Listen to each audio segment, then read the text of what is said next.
All right, welcome to The Explainer. Today, we're going to break down the top 10 core messages from futurist Gerd Leonhard. So, why should you care? Well, because the world is changing faster than ever before, and his ideas are like a roadmap, a blueprint for how we can not just get through what's coming, but actually build a better future. So let's jump right into his first and maybe most important message. We are living in an exponential decade. And you've got to understand, the pace of change we're seeing, it's not just fast. It is fundamentally different from anything we've ever seen. This isn't just another tech trend, It's a total paradigm shift. And that brings us to message number 2, which is this quote right here. The next 10 years will bring more change than the previous 100 years. Now, just let that sink in for a second. This isn't some crazy exaggeration. It's the foundation for everything else we're going to talk about. It means you can't just look at the past to predict the future anymore. It's a whole new ballgame with huge disruptions, but also incredible opportunities. So you're probably asking, what's actually driving all this change? Well, that's message number 3. It's not just one thing. It's a whole wave of game changers hitting us all at once. Yeah, AI gets all the attention, but it's crashing together with huge leaps in quantum computing, fusion energy, even editing our own DNA. The key here is that they're not happening in sequence. They're all happening right now, and they're feeding off each other, making the impact even bigger. Okay, so with all this technology blowing up, it leads us straight to message number 4.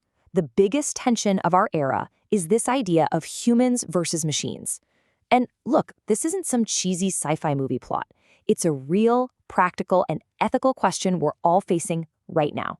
How do we relate to these incredibly powerful new tools? And to even begin to answer that question, we have to be on the same page about what we're even talking about. So Leonhard really likes this specific definition of AI, a system that turns data and information into knowledge.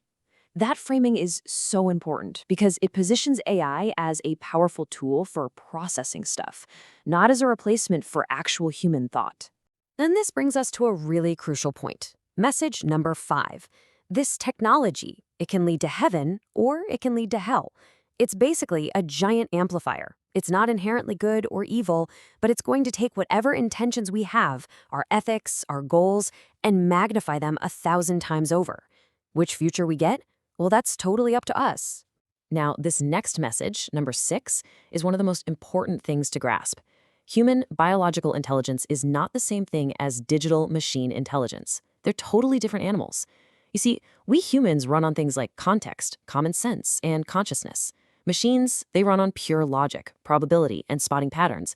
It's not about which one is better, they're just completely different operating systems. And this quote right here, it just nails the core of that difference. Machines don't think, they don't feel, they don't get hunches or imagine things. Honestly, they just don't care. An AI might be able to process all the logic in the world, but it understands the meaning behind none of it. That stuff, purpose, consciousness, that's still our territory. So to make this all a bit more practical, Leonhard uses this framework he calls KEVA. It's a great way to cut through the hype. Forget all the talk about replacement. Just think of it like this. Cognification is just about making things smarter. Augmentation is about helping us humans do what we do, but better. It's basically just a power tool, It doesn't replace the carpenter. All right, so if the machines are going to be great at handling all the logic and the data, what's left for us? That's the big question, right? And it leads us directly to Leonhard's 7th message. We have to figure out and then double down on our human-only turf.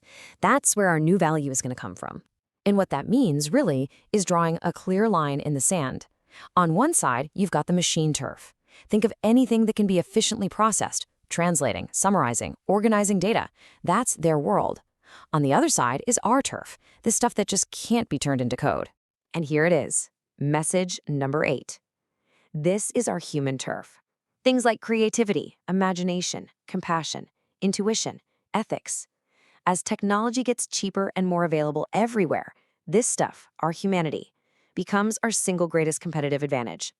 This is the new premium. This is the new definition of value in the workplace and in life. Which leads us to message number 9, and it's a pretty blunt warning, honestly. If you work like a robot will take your job. It's that simple. The whole point is to stop trying to compete with machines on efficiency and logic. We'll lose.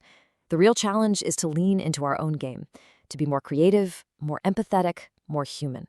And really, at the very core of this human turf is ethics. I love this definition here. Technology gives us the power to do almost anything. But ethics is about having the wisdom to ask, just because we can do this, should we? It's the moral compass we absolutely need to make sure all this powerful tech actually helps us instead of harms us. Okay, so where does all this leave us? This brings us to the final and I think most powerful message from Leonhard. We are the architects of what comes next. The key thing to remember is that the future isn't some destination we're just heading towards. And this quote from Buckminster Fuller just says it perfectly. We are architects, not victims.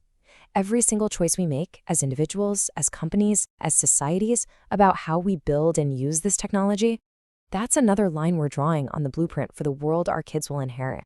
So the ultimate takeaway, the final message, is this simple but powerful mantra. Embrace technology, but don't become it. The goal is a world full of amazing, creative, empathetic humans who are just amplified by incredible tech. The future isn't set in stone. The blueprints are right here, in our hands.